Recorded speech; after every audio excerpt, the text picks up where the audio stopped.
Bonjour, je suis Stéphanie Barranco, bienvenue dans Paroles de femmes, le podcast qui parle de femmes aux histoires extraordinaires. Dans ce podcast, je donne la parole à des femmes au destin peu banal pour qu'elles nous parlent d'elles, de leur parcours, de leurs espoirs, de leurs doutes, de leur vision de la femme d'aujourd'hui sur l'avenir. Puissent ces femmes vous inspirer, nous inspirer et inspirer nos générations futures. Elles se livrent aujourd'hui sans tabou, avec le cœur. Je vous laisse avec elles. Voici leurs histoires. Place à Paroles de femmes, saison 2. Aujourd'hui, nous avons rendez-vous avec une femme au destin atypique, un destin qu'elle s'est créé à son image. Elle m'ouvre les portes de sa maison pour passer un moment tout en douceur, au micro de Paroles de femmes, une jeune femme au parcours étonnant, preuve qu'avec de la volonté et beaucoup de résilience, on arrive à faire de grandes choses. Elle va nous l'expliquer aujourd'hui. Farah, bonjour et bienvenue dans Paroles de femmes. Bonjour Stéphanie, merci de m'accueillir. Farah, si je dis que tu as une vie pleine de rebondissements, je pense que je ne m'éloigne pas trop de la vérité. Un vrai lapin. Un vrai lapin. Mais avant toute chose, c'est une drôle de... On va garder cette image-là pour la fin. Avant de commencer, j'aimerais que tu répondes à 3 questions. Farah, si tu étais une couleur, un personnage de conte de fées, et si tu étais une émotion, lesquelles serais-tu ?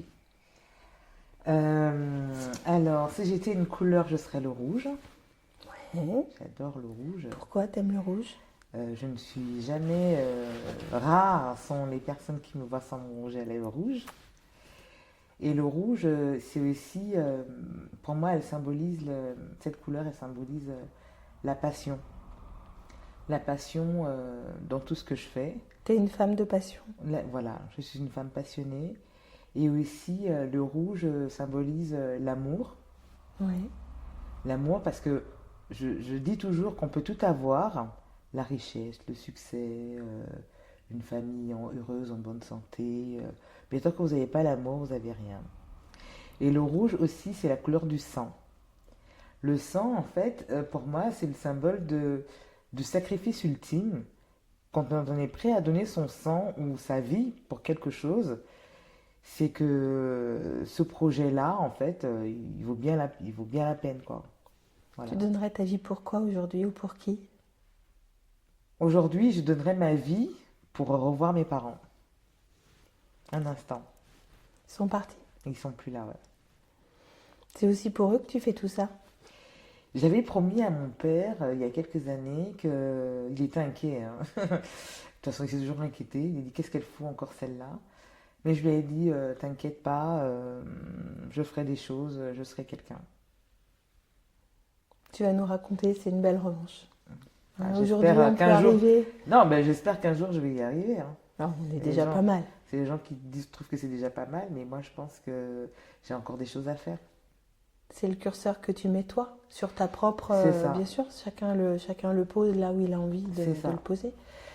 Alors, une couleur rouge... Un personnage de conte de fées. Un personnage de conte de fées, je pense que je serais... il y en a tellement, elles sont toutes mignonnes les unes les autres. Je serais Cendrillon. Cendrillon. Pourquoi Cendrillon ? Cendrillon parce que elle vit dans une maison où elle est avec une marâtre et des sœurs, des belles sœurs qui sont jalouse d'elle et qui l'empêche de concrétiser ses rêves et de vivre pleinement sa vie qui lui est destinée. Et le sort fait que le sort ou la magie de la vie, en fait, sa destinée, lui tombe dessus, en fait. Voilà, avec des petites souris, avec la nature, en fait, l'environnement fait que, malgré tous les bâtons qu'on a mis sur son chemin pour l'empêcher d'y arriver, elle y arrive, quoi qu'il en soit. Avec l'aide de petites... Avec l'aide de l'univers, de l'environnement, en fait. Voilà. Oui, mais aussi parce qu'elle avait cet amour pour la vie et cet amour des autres qui l'a aussi porté. Parce qu'elle avait aussi Cette candeur, cette cette candeur, cette gentillesse. insouciance-là de la générosité qui a C'est fait ça. que l'univers, son environnement, l'univers a créé les conditions pour que son environnement lui permette de vivre la vie qui lui était destinée. Tu crois au conte de fées, Farah? Beaucoup, C'est vrai. oui. La vie est un conte de fées. Regarde comment on s'est rencontrés. C'est vrai. La vie est un conte de fées quand on décide de regarder les choses de manière positive. La vie est un conte de fées. La vie nous raconte de belles histoires tous les jours. Quand on peut les regarder avec des yeux qui aiment les contes de fées. Mais comment? Il suffit seulement de continuer à garder son âme d'enfant. Mhm. Et on voit la vie avec des papillons, avec des cœurs partout. Voilà, Avec des paillettes. avec des paillettes. Et une émotion, Farah. Tu serais quoi? Tu serais quelle émotion? Je serais l'équanimité. Oh, vas-y, L'équanimité, explique-nous. en fait, c'est cette émotion qui nous... C'est cette émotion, c'est ce sentiment pas de transparence, mais d'équilibre. Oui. C'est un concept que j'ai appris avec un ami qui m'a beaucoup initié dans les arts zen, le bouddhisme et tout ça. En fait, et qui dit que quelle que soit l'émotion qui nous traverse, on garde cette humeur, cette émotion médiane. Vous pouvez être en joie parce que vous avez appris une très très belle nouvelle. Il faut rester mesuré. Vous Ah pouvez oui. être triste aussi. Il faut apprendre à rester mesuré. La colère, pareil, tout ça. Apprendre à être mesuré. C'est ça l'équanimité. Alors c'est drôle parce que tu vois, c'est à la fois l'équanimité que tu choisis et en même temps, tu es une femme de passion. Oui, C'est compliqué d'arriver, c'est ambivalent. oui, mais moi je suis, comme j'aime me définir, moi je suis comme le jazz. Ah, Tu vois le jazz? ah C'est oui, je vois le jazz. c'est l'une de mes musiques préférées, le jazz. Le jazz, en fait, pour ceux qui ne sont pas très aficionados, tu as l'impression que tu as du mal à suivre. Mhm. Mais en fait, il y a une mélodie qui est là, qui est bien rythmée. Quand tu écoutes bien, tu sais, c'est bien rythmé, c'est là, c'est posé, c'est... Voilà. C'est ta base, tu veux dire que tu as ta base. Tu as construit ta Une base, base une base bien solide, structurée. structurée. Voilà, D'accord. c'est ça. Si tu devais te présenter, alors je te parle pas d'une présentation business. Ça serait qui, Farah? Farah, c'est qui? Farah, c'est une jeune femme lyonnaise, d'adoption et de cœur, et presque de racines maintenant, avec le temps, hein, depuis que je suis là. C'est une femme c'est une cherchante. Ah, c'est joli. C'est une cherchante parce que j'ai cette quête je suis nourrie de plusieurs quêtes, de justice sociale, de lutte contre les inégalités, quelles qu'elles soient, contre les discriminations, pour l'émancipation des femmes par l'entrepreneuriat, pour le bien-être de mes proches. Je cherche tout ça, ouais. Une cherchante. Une cherchante. Ouais. Une cherchante au grand cœur. Au grand cœur, je sais pas, mais en tout cas une cherchante. Tu dis que tu es une lyonnaise d'adoption. Parce que les gens nos auditeurs aujourd'hui ne te voient pas. Tu viens d'où? Alors, je suis née à Paris parce que j'avais mes parents qui avaient une fonction de diplomate, donc la vie dans la valise, hein. Donc, née à Paris, grandi à Ottawa, vécu au Gabon, au Sénégal, dans pas mal de pays en fait. J'aime bien cette expression qui dit qu'on est. Il y en a plusieurs hein, qui dit bah, je me définis comme étant une citoyenne du monde. Ouais. Et aussi, moi je suis chez moi où je suis. Voilà. Développe-nous ça. Comment ça, tu es C'est-à-dire chez toi? qu'aujourd'hui, tu m'installes à Alger Mhm. ou à Abidjan, des pays comme ça que j'aimerais beaucoup visiter. Ouais. Et je me sentirais chez moi là-bas. D'accord, parce que finalement, tu es en paix avec toi-même. Ah, mais je suis chez moi partout, hein. Ouais. Je me sens bien dans tous les environnements où tu me mets. À partir du moment où il y a un peu de bienveillance, et même si on n'a pas, on arrive toujours à trouver un endroit où tu te retrouves avec des gens où tu es bien. Tu as toujours été comme ça? Ou est-ce que cette philosophie quand même très zen, très effectivement très bouddhiste dans ce que tu nous expliques. Ça a toujours été tu as toujours eu ce mode de pensée où finalement c'est avec le temps que tu t'es rendu compte de tout ça?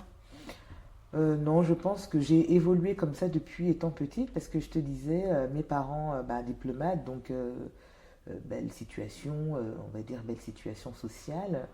Mais pour autant, je me rappelle que mon père, il nous emmenait en vacances au Gabon, hein, mon pays d'origine, et pas seulement à Libreville, la capitale, où il y a la jolie maison, les serveurs, les machins, tout ça, le chauffeur et compagnie. Il nous emmenait à l'intérieur du pays, vraiment au village, tu sais, en nous disant que ça aussi, ça fait partie de votre vie.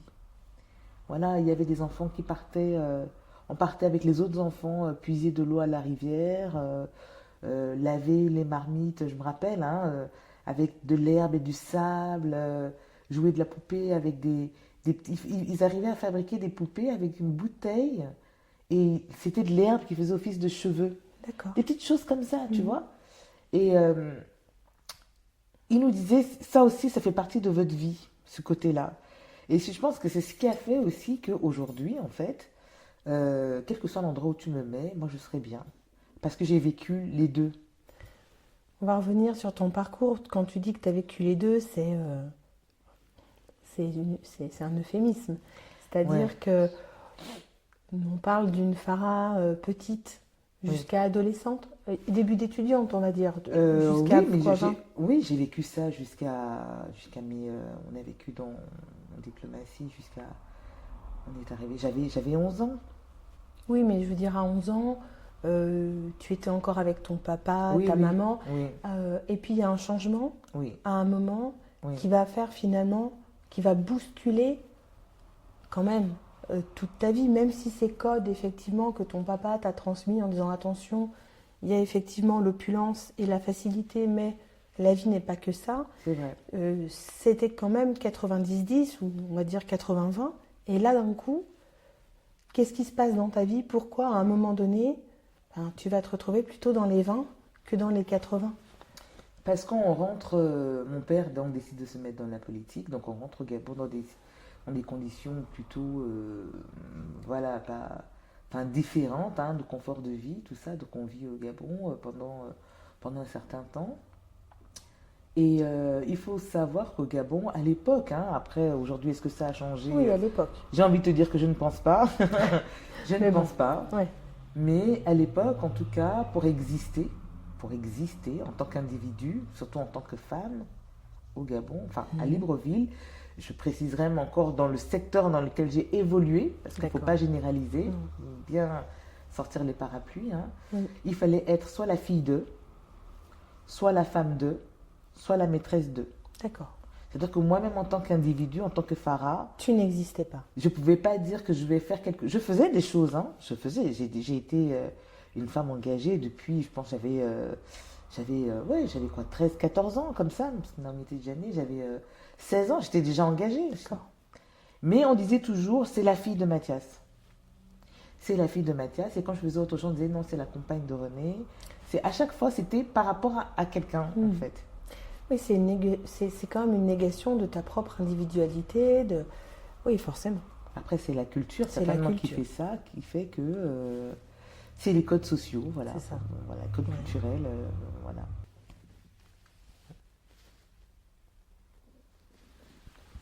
Moi, j'ai voulu m'affranchir de tout ça.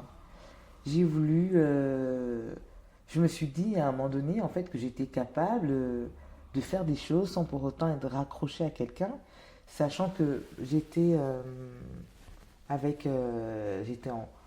couple avec quelqu'un, hein, on peut le dire, hein, puisqu'on est dans des confidences, et que il m'a fait le coup, comme on dit souvent, hein, il m'a fait le coup, mais il m'a fait un gamin dans le dos, sauf que bah, moi non, quoi, ça passe pas. Mais pour tout le monde, c'était oui, mais en même temps, c'est pas grave. Enfin, j'étais bien, hein, socialement. J'avais tout ce que je voulais, quoi. Je pensais même pas à un truc qu'il me l'avait déjà acheté. Ah oui. C'était à ce point-là. Mais il m'avait mis un coup de canif dans le contrat et c'était compliqué. Donc moi, je me suis barrée. Et sauf que lui, enfin, c'était un homme c'était un homme de pouvoir. Et donc, il m'a dit, si tu rentres pas à la maison, je te coupe tout. Il m'a vraiment tout coupé. Puis personne ne voulait me recruter, les gens avaient peur. Et parallèlement, je trouvais un boulot, c'était parce que j'étais la fille d'eux. À un moment donné, c'est bon, quoi. Donc, Est-ce que tu as tout fait? C'était quoi? j'ai tout fait. Oui. La ville devenait trop petite pour moi. Et aussi, j'avais besoin de faire par moi-même, Oui.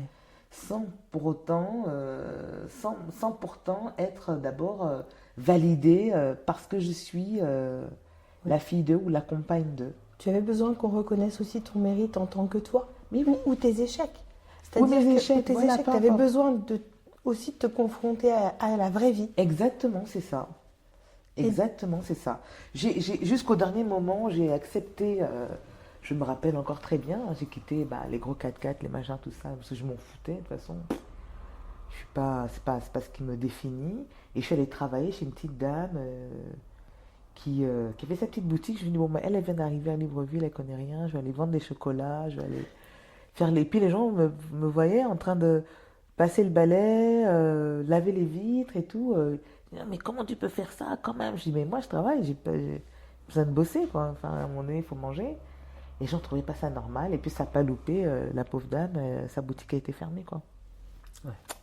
Donc je me dis, bon, à ce moment-là, c'est bon, quoi. Donc j'ai pris mes bagages et je suis partie. T'es partie en France? Je suis venue ici, ouais. D'accord. Je suis venue ici. Tes parents, ils ont eu quelle position à ce moment-là? Eux, ils étaient encore là-bas. Ma mère était déjà décédée à l'époque. De toute façon, ma D'accord. mère, elle disait, de toute façon, celle-là... On n'en fera rien.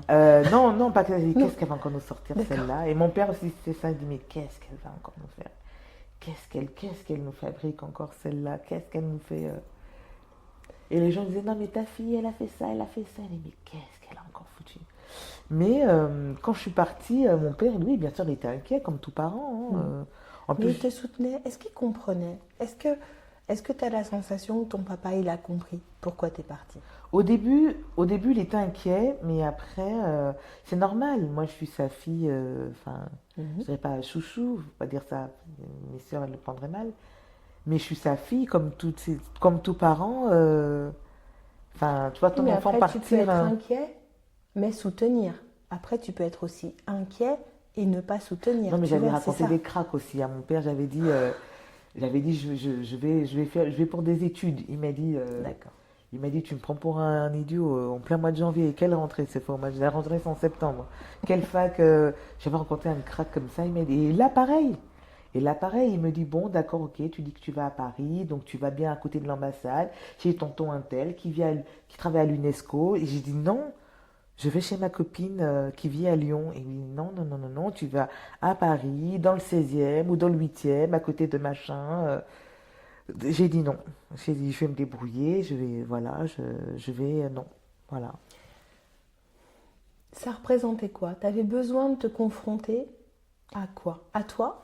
Non, j'avais besoin de me réaliser et je sentais qu'en restant à Libreville, ça n'allait pas être possible. Oui, mais en France, J'allais être limitée.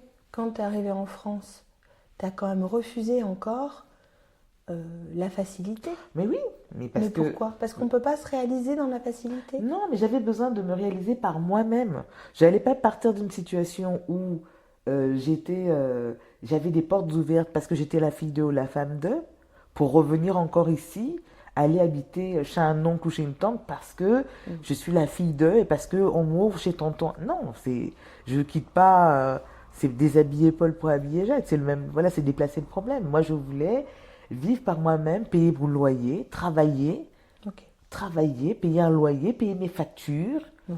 voilà, et faire venir ma fille parce qu'on entendait à Libreville j'avais ma fille et ça mon père par contre m'a dit non, D'accord. il m'a dit non non non tu sauras pas faire, tu n'auras pas les moyens parce que ici c'est pas voilà le modèle économique, C'est différent. bah oui avoir une bonne chauffeur machin tout ça ici c'est un autre statut. Hein, C'est un pas sacré sacrifice que tu as fait, je savais pas. Que tu avais dû laisser ta fille pendant quelques temps. Ça veut dire que ça a vraiment, duré pas longtemps. c'est un gros engagement. Je veux dire, Ouais. Oui. c'est un énorme sacrifice que Oui. tu as fait. Oui oui, Ouais. mais ça a duré 4 mois. Hein. Ah oui, d'accord. Ça a duré 4 mois, le temps que j'arrive, Oui, t'es vite que je allée, travaille, que je trouve un appart, que je l'inscrive à l'école, que D'accord. ça a duré pas longtemps. C'était le temps de battement. Ouais. C'est ça. D'accord. Et pareil, j'avais dit à mon père, elle vient pour les vacances. Et jamais retourné. Tu es une filoute. Ouais, c'est ça.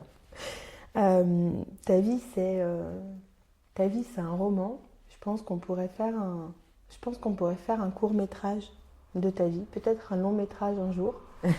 Alors comme on ne peut pas faire une saison spéciale Farah, Non. on va la raccourcir. J'aimerais qu'on revienne plutôt à l'essence de ce qui t'a construite finalement. Parle-moi des études, parle-moi de ton parcours exceptionnel par rapport à ton envie d'apprendre. Parce que ça aussi, c'est quand même incroyable. Tu vas te confronter à des refus, alors qui vont construire certes la femme que tu es aujourd'hui, qui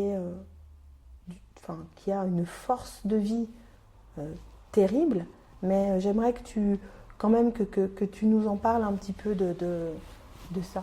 Comment donc tu arrives, tu prends tes études. En fait, j'arrive à Lyon.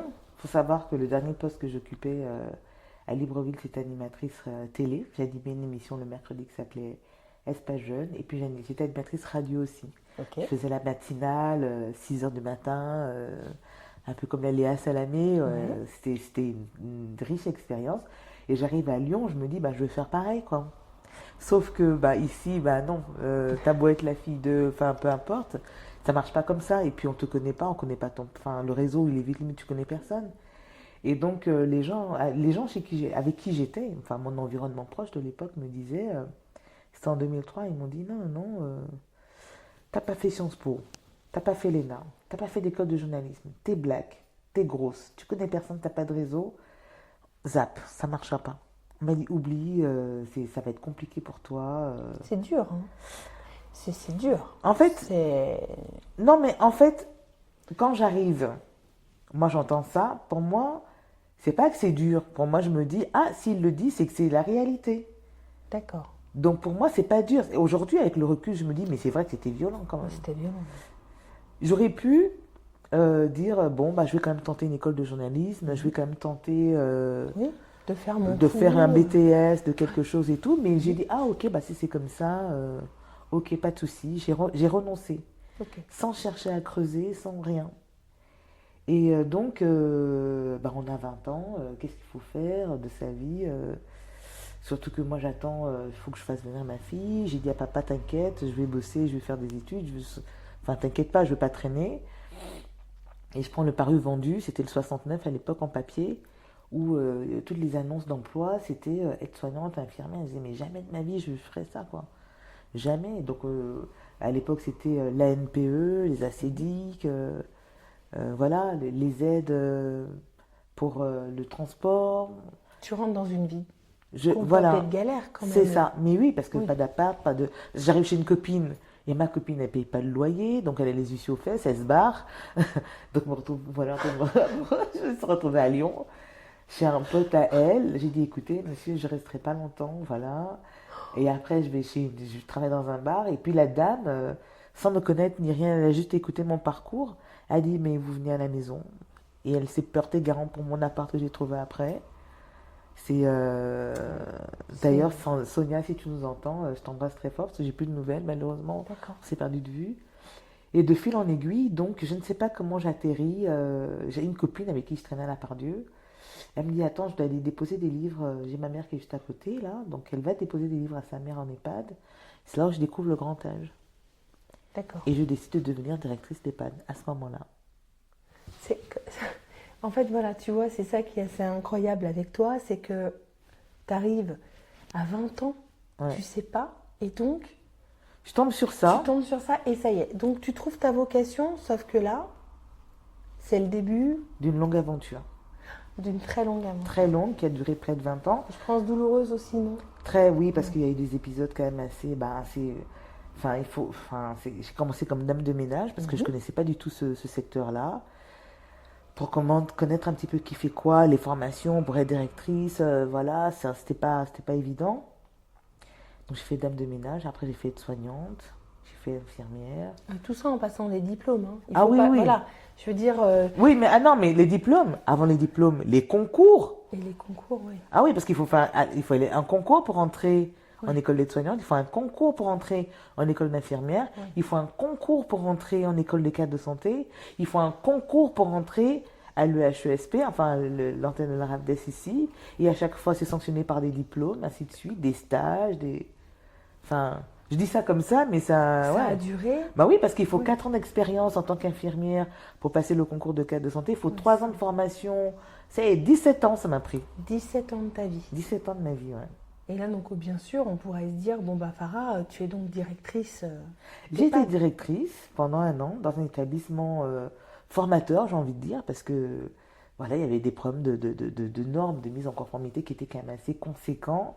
Donc l'établissement a fini par fermer après mon départ, hein, parce qu'à un moment donné, faut se protéger aussi. Donc j'ai quitté mon poste, je suis partie. Mais seulement en 2 ans, j'ai plus retrouvé de poste.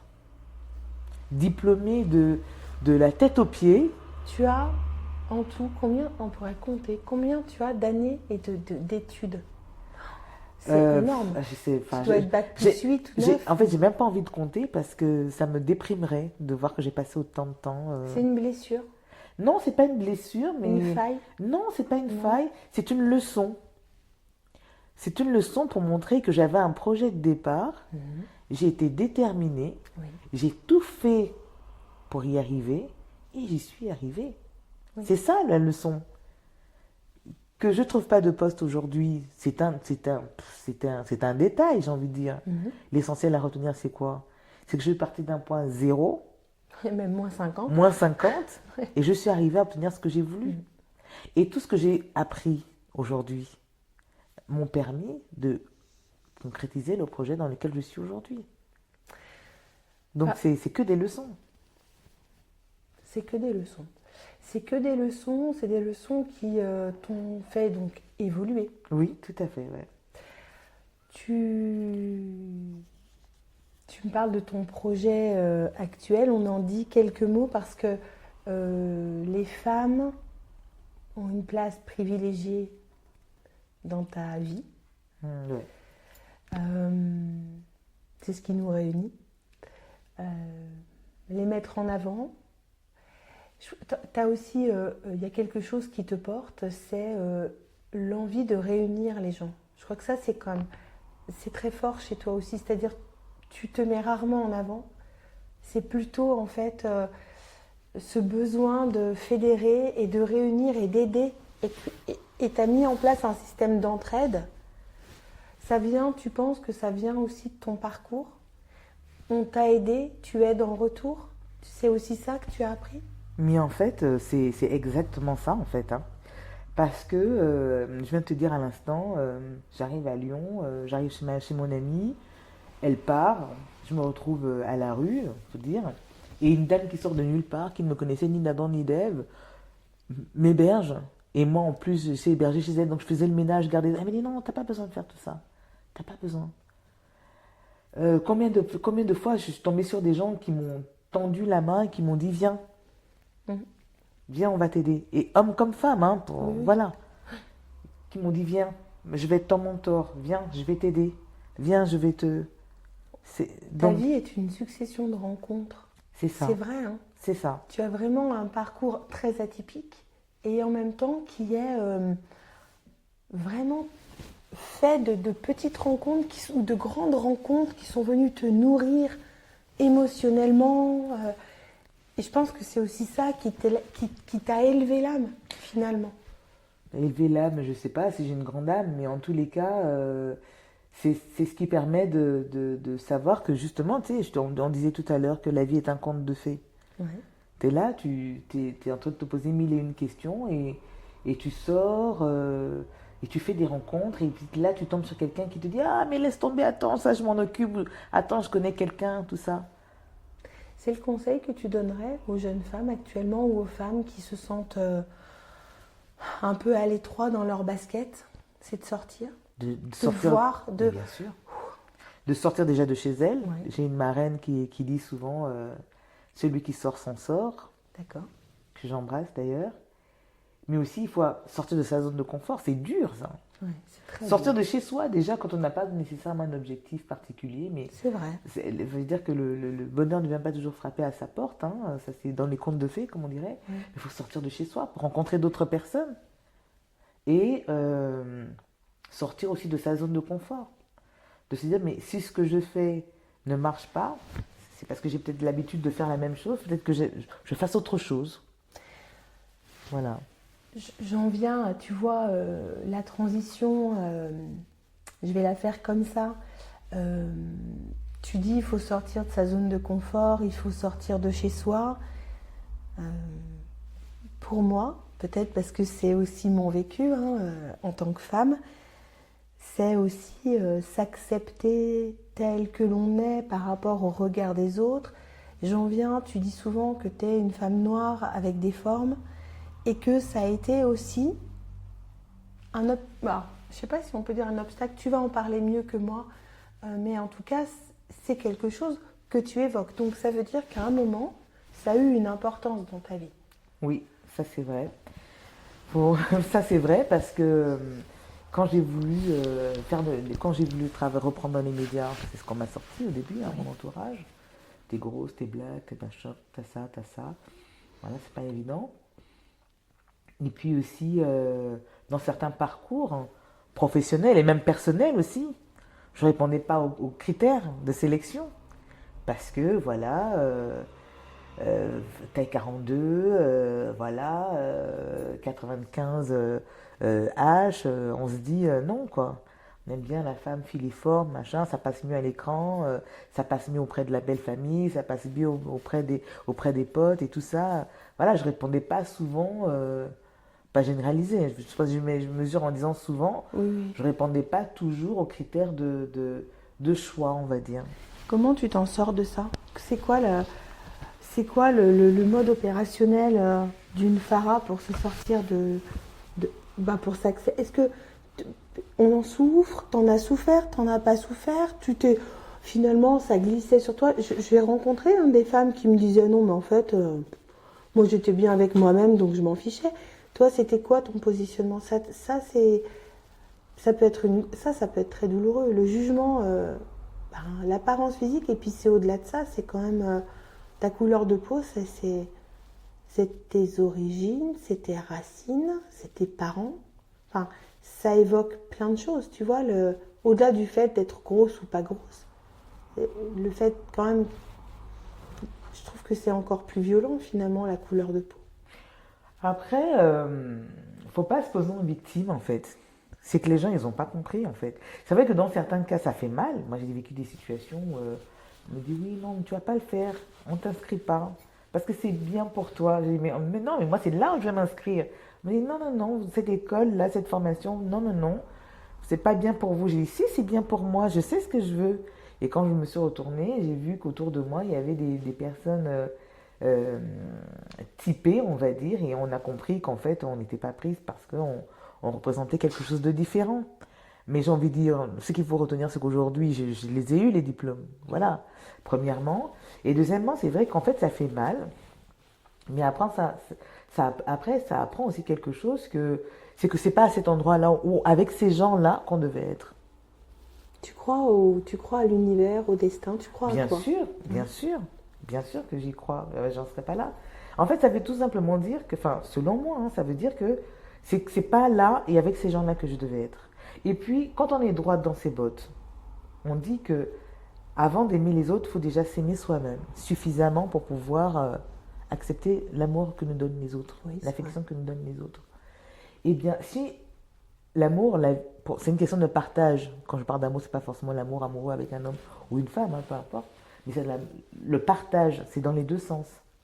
Donc, si à un moment donné ça marche pas, eh ben, c'est que c'est pas le bon endroit. Parce que si les gens ne sont pas capables de vous accepter tel que vous êtes, c'est que vous n'êtes pas au bon endroit. Qui même me suit. Voilà. T'as jamais eu envie de te dire change de corps, Finalement, non. Toi, tu te sentais bien, toujours comme tu as été. Oui, mais après, je ne te cache pas qu'aujourd'hui, je fais un régime, même si le chocolat n'est jamais bien loin.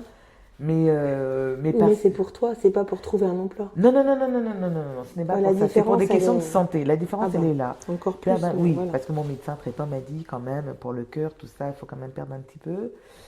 Après, il faut raison garder, hein. Je ne suis pas en obésité morbide, Bah non, ça va. moi je te vois, je suis là, je dis, Ça va, ça va, ça va, ça va.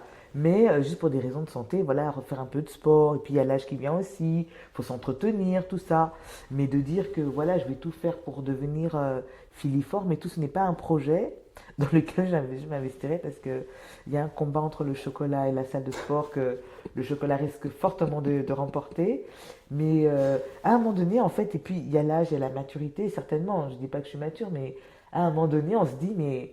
Enfin, je vais pas dire de gros mots, mais on va biper et fuck off les autres, quoi, qui pensent comme ça. Tant pis, en fait.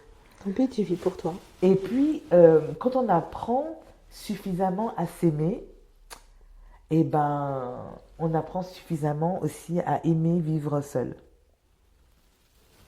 D'accord. Voilà. À s'affranchir, À en fait, s'affranchir du regard des autres, des autres. critiques des autres, ça reste pas.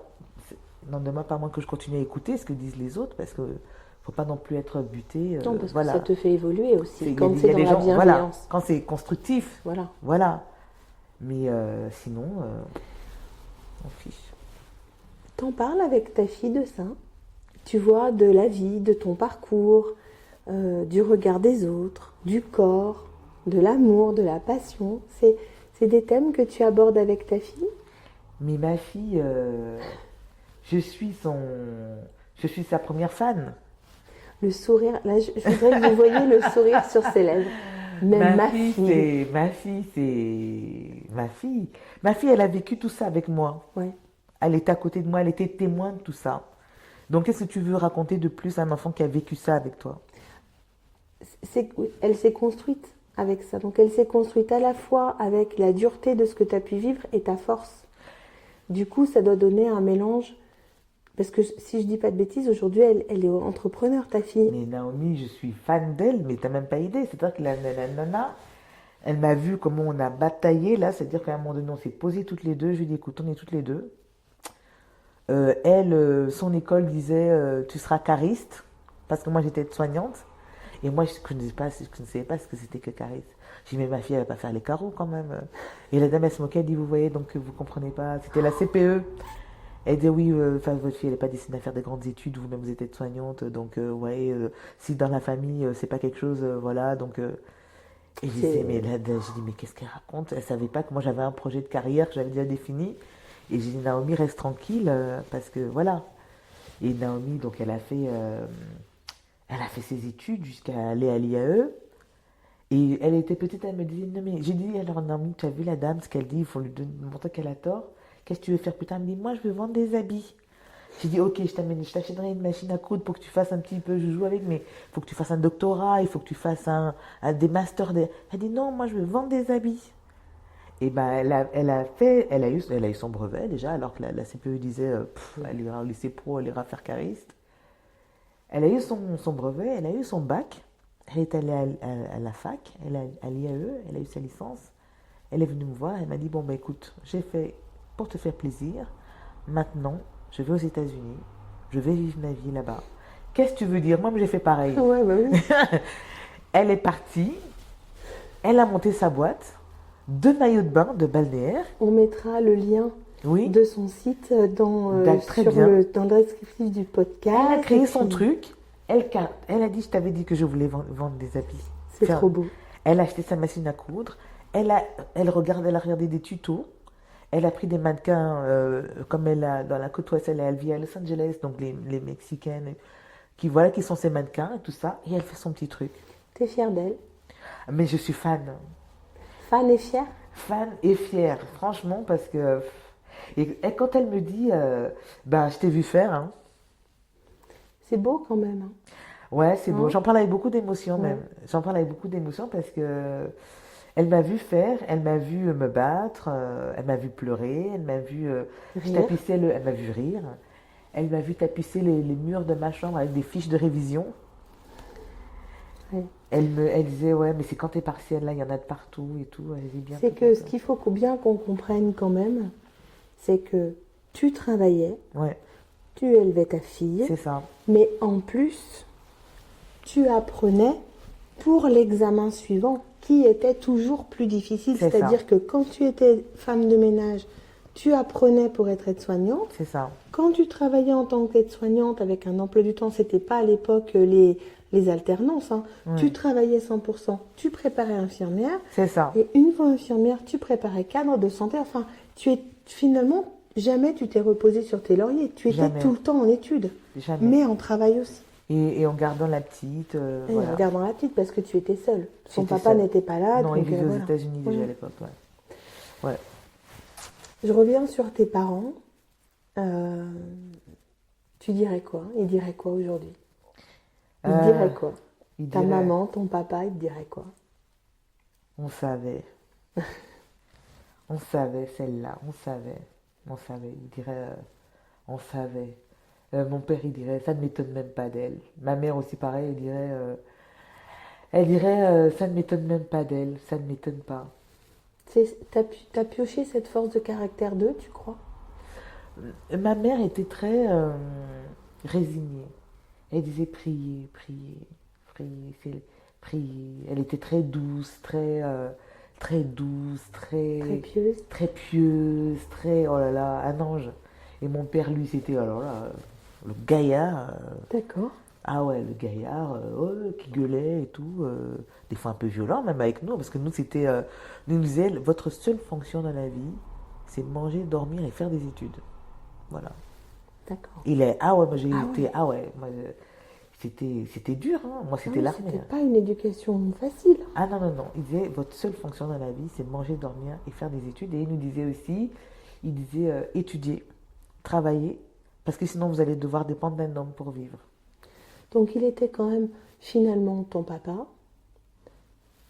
Il était pour l'émancipation des femmes. Ah oui, il Ouais. était féministe avant l'heure, Voilà. ouais. Ah, féministe avant. On parlait pas de ça à l'époque. Mhm. On ne disait pas le mot féministe. Voilà. Bichette, il avait que des filles à la maison. Et il disait, parce que, comme je te disais, là-bas, au Gabon, il faut être fille d'eux, femme Oui. d'eux, voilà. Mhm. Et il disait, devenez des médecins, devenez des avocats, devenez des... Sinon, vous allez devoir dépendre d'un homme pour vivre. Ouais, donc il avait quand même cette vision De avant-gardiste femmes de émancipées. femmes émancipées. C'est ça, ouais. C'est aussi lui qui t'a porté, Oui. certainement. Ah À oui, un oui, moment, mais mon père, c'est encore, même s'il n'est plus là, déjà quand il est parti, c'était un déchirement, mais un déchirement. Mm. Je me suis dit, mais comment je vais faire? finalement, il t'a toujours soutenu.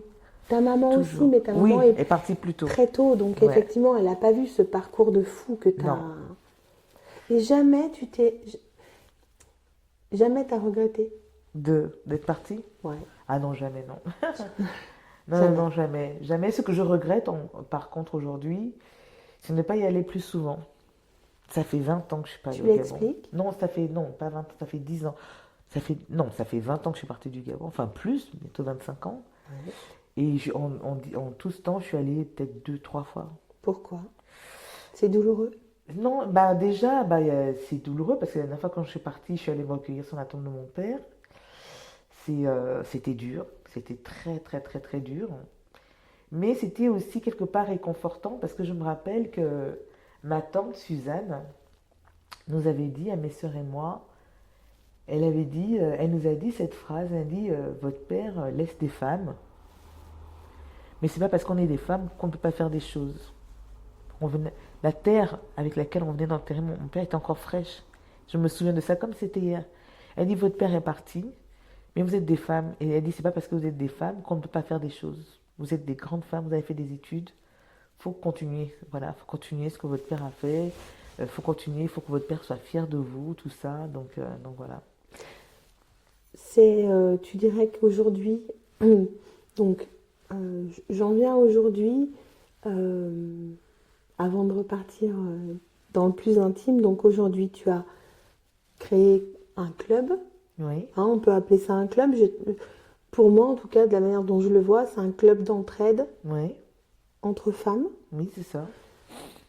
Pourquoi? Parce qu'on a besoin de se soutenir, parce qu'on fait partie d'une grande sororité. Et Parce que la c'est plus sororité dur. est un projet. D'accord. On n'y est pas encore. On n'y est pas encore. Ah, les filles, on n'y est pas encore. Parce que les femmes, on sait se taper là où il faut pour que ça fasse mal.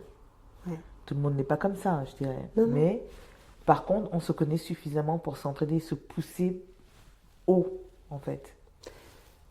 C'est ton parcours aussi qui te dit finalement j'ai besoin d'aider.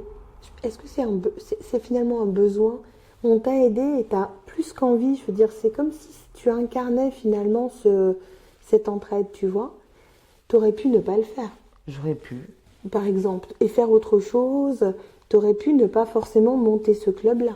Tu es C'est vrai. d'accord? J'aurais pu très bien continuer ma vie égoïstement et faire mon petit truc individuellement, voilà, de manière très individualiste. Mais quand même, quand on vous a aidé, je pense que la moindre des choses, c'est d'ouvrir la porte aux autres. Et j'ai été très nourrie par cette philosophie qu'on appelle l'allégorie de la caverne. Ah, je te ramène à tes années lycée, là. Oui. J'ai été vraiment marquée par cette philosophie de vie où il y en a un qui sort, qui découvre la lumière et qui dit aux autres, venez, en fait. Il y a autre chose de l'autre Il y a côté. autre chose de l'autre côté. Il y a autre chose de l'autre côté. Et les autres, ils voient des ombres, enfin, ils ne voient pas vraiment ce qui se passe. Ils disent, ah non, on est bien aimés. Parce qu'en fait, ils ne connaissent que ça. Et donc, l'idée, c'est de se tirer les uns les autres pour arriver vers autre chose. De meilleur, on ne sait pas, mais en tout cas, vers autre chose. Alors, il faut être dans le mouvement, c'est ce qu'on pourrait dire. Il faut être dans un mouvement pour vivre. La vie, c'est le mouvement, c'est ne pas être statique. Dans certaines situations, il vaut mieux, ouais. Si tu fais un retour sur toi-même, Farah, si tu te ramènes petite fille et que tu te mets devant un miroir, tu lui dirais quoi à cette petite fille? Continue comme ça. Ne m'oublie pas. Tu l'as oublié parfois? La petite fille, là? Ouais. Jamais. C'est elle qui t'a insufflé cette force, Ah ce ouais, pouvoir de vie. jamais parce que je me revois encore en train de courir, jouer, tout ça. Et puis la, la vie a fait que, enfin, elle est jamais bien loin, quoi. Ouais, elle est toujours avec toi. Toujours, Tu te toujours. rends compte que tu as lâché quand même une vie d'insouciance pour une vie qui t'a nourri. Tu vois, en fait, c'est ça que je remarque dans ton parcours. C'était une vie d'insouciance au départ. En fait, insouciance, oui, parce que t'as pas. Moi, je veux dire, je sais pas, je ne sais pas ce que c'est que avoir une nourrice, que chercher une nourrice. Je n'ai jamais eu à m'en occuper. D'accord. Je n'ai jamais su ce que c'était que, par exemple, chercher quelqu'un pour garder ton gamin. Je n'ai jamais eu à. J'ai jamais vu. Et je découvre qu'il y a des gens, des fois, qui perdent du boulot Oui. parce qu'ils ont des problèmes de garde d'enfants, Eh de oui. machin, tout ça. Mhm. Je n'ai jamais vu. Je ne connais pas ce que c'est. Je ne sais pas. Mais c'est une chance. Merci, papa. Oui. C'est une chance que je réalise avec le Oui. recul. Parce que quand tu es dedans, tu te dis, c'est tellement naturel, en fait, tu vois. Mais à un moment donné, en fait, on se dit, ok, c'est bien, j'ai ça. Ok, pas de souci. Mhm. Mais est-ce que ça s'arrête à là? Ça le pourrait. Après, c'est toi avec toi-même. Tu aurais pu t'arrêter à ça. Mais c'est parce qu'il y avait autre chose au fond de toi Oui. que tu as réussi à écouter cette voix intérieure qui t'a amené au-delà. Oui. Oui, parce que à un moment donné, pour la petite anecdote, j'ai eu des problèmes de santé il y a quelques temps. On m'a dit, il me reste 3 jours à vivre. C'est vrai? Ouais. Et j'ai dit au gars, mais non, en fait, j'ai des trucs à faire. J'ai dit au médecin. J'ai dit au médecin, je peux pas, vous êtes gentil. J'ai débranché, je me rappelle, j'ai débranché les fils, les machins, tout ça. C'était pendant le Covid, en fait. D'accord. C'était pendant le Covid. Moi, j'ai eu la première version, hein, vraiment D'accord. le truc, Le hardcore. le hardcore, quoi. On me dirait, j'étais en unité de soins. Et en Intensif? unité de soins. Non, pas intensif. Pourquoi? Moi, quand je fais un truc bien. Je fais ça bien. J'étais en unité de soins critiques. Je savais même pas que ça existait. Moi qui suis dans la santé. J'étais en unité de soins critiques et on me dit, il me reste 3 jours à vivre. On me dit que si dans 3 jours ça ne s'améliore pas, en fait, c'est voilà. fini. Et j'entendais ma fille pleurer au téléphone, j'entendais les gens pleurer, on avait creusé une tombe déjà, machin. J'ai dit, mais qu'est-ce que ça, pourquoi les gens ont pleuré? En fait, je pensais que j'ai une robe saumon, là, que j'ai. Et puis, j'avais un restaurant que j'aime beaucoup, que je salue le chef, d'ailleurs, Frédéric Thériault, le plateau. J'ai dit, non, mais moi, il faut que j'aille manger là-bas, en fait. Ça fait longtemps que je suis pas allée, mais je délirais complet, en fait. J'ai dit, moi, j'ai plein de trucs à faire et tout, machin. Voilà, donc laissez-moi sortir. Et 3 jours après, je suis sortie. Du service, machin, je suis restée hospitalisée un peu à un moment.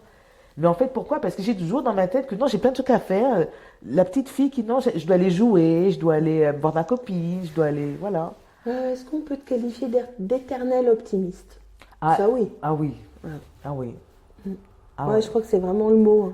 Ah oui, Pour quand te- les médecins me disent, ouais, madame, machin, je suis là, je rigole. Ils me montrent les radios, ils m'ont dit, non, mais la preuve, je suis là, Ouais. je suis là. Ouais. Donc c'est bien que... Et heureuse d'être là. Ah, mais je suis bien Ouais. contente d'être là, ouais. En fait, c'est ça, hein, c'est la vie. Hein, c'est quand tu souris à la vie, malgré tout, j'ai envie de dire malgré tout, Ouais. tu vois, tu perds pas ton sourire. Non, non, non. Ouais. Après, ça peut m'arriver de craquer, hein. Mhm. Ça peut arriver, hein. Ah, tu es donc humaine. Ah, mais je suis pas une machine. Ah oui, ça peut m'arriver de craquer, ça peut m'arriver de pleurer de joie, Mhm. ça peut m'arriver de pleurer de tristesse, mais vraiment une grosse tristesse. Sinon, ça peut m'arriver aussi de craquer parce que j'en peux plus, parce qu'en fait, je reste un être humain, mais un être qui m'est cher, René, il m'avait appris les vagues, le retour de la vague. Tu vas me dire qu'est-ce que c'est? Mais c'est On quoi? était à la plage, c'était en 1998, et en fait, on était assis sur le bord donc sur la plage, et en fait, il me disait, la vie, regarde, c'est comme la mer. On est assis comme ça, donc tu as les vagues qui viennent, elles te touchent un petit peu les pieds, tu te mouilles, et tout, et puis la vague, elle repart. Il dit, c'est ça le bonheur. La vie, elle t'apporte des joies, de bonheur, ça te mouille les pieds, machin, ça repart, mais l'humidité est toujours là, le sable reste toujours humide, les pieds restent toujours mouillés, c'est ça qu'il faut retenir. Des fois ça part même très loin. Il dit c'est ça être dans le creux de la vague, des fois ça part très loin. Mais dis-toi toujours, ça finit par revenir. Donc des fois on peut être très triste, très vraiment ça va pas du tout, voilà, très dans le down. Mais dis-toi que ça reviendra. Toujours, ça reviendra. Donc des fois, c'est peut-être masochiste de dire que j'aime ce genre de période parce que ça me dit qu'il y a un truc hyper positif qui va arriver. C'est une belle philosophie de vie. Wait and see, ça veut dire qu'il y a un truc hyper génial qui va arriver. Pleure, mais t'inquiète, ça arrive. Quel message? C'est superbe. Je vais terminer avec la dernière question, elle est importante. Je la pose à toutes les femmes qui ont l'envie de se confier à mon micro. Farah, pour toi, c'est quoi être une femme en 2024? C'est une femme comblée. Comblée avec un grand E muet, parce qu'on n'entend pas. D'accord. Une femme comblée dans tout ce qu'elle fait. C'est-à-dire que si elle veut être maman, bah, elle est comblée là-dedans, si elle veut. Si elle ne veut pas être maman, elle est comblée aussi. Si elle veut être secrétaire pharmacienne, bah, il faut qu'elle soit comblée de bonheur là-dedans. Si elle veut entreprendre, bah, il faut qu'elle soit comblée en fait dans tout ce qu'elle fait. C'est-à-dire que j'ai toujours tendance à définir une femme comme un homme, un être humain, comme une commode. Tu vois la commode? Moi j'aime beaucoup imaginer les trucs. Tu vois la commode? La commode, en fait, si tu mets tout dans l'étagère du bas, ça va, la commode elle tient. Ouais. Si tu mets tout dans le tiroir du haut, la commode elle peut basculer. Donc l'idée c'est que dans chaque tiroir, tu combles avec certaines choses, mais qui font que ça équilibre la commode entièrement. Dans la vie affective, il y a un petit peu de ça. Il y a ce qui te suffit dans la vie familiale, il y a ce qui te suffit dans la vie professionnelle. Tu vois, le tiroir, c'est ça. Tu vois, un tiroir, c'est la vie professionnelle. Le tiroir, c'est la vie familiale. Le tiroir, c'est la vie affective, la vie amoureuse. Le tiroir, c'est la vie de maman, la vie de... Voilà. Et il faut que le tout fasse que tu sois une femme comblée, en fait. C'est un équilibre de tout. Voilà. Être comblée, pour moi, c'est ça. En 2024, c'est ça, Être une femme, c'est être une femme comblée. D'accord. Il peut y avoir des tiroirs un peu vides, mais le reste va venir combler un petit peu le manque. Et puis ça, c'est une question d'équilibre en fait. En 2024, on doit pouvoir se situer où, dans quel tiroir il faut mettre plus d'éléments que d'autres. D'accord. Eh bien, écoute, Farah, c'est une belle définition de la femme en 2024. Merci beaucoup d'avoir partagé ce moment super agréable avec moi et avec toutes nos auditrices et nos auditeurs. Je mettrai dans le descriptif tous les liens dont on a parlé. Ouais. Et puis si les gens que tu as cités se reconnaissent, eh ben, qu'ils n'hésitent pas à se manifester et je les mettrai en Ou se contact taisent à avec jamais. toi. Ou se taisent à jamais. Exactement.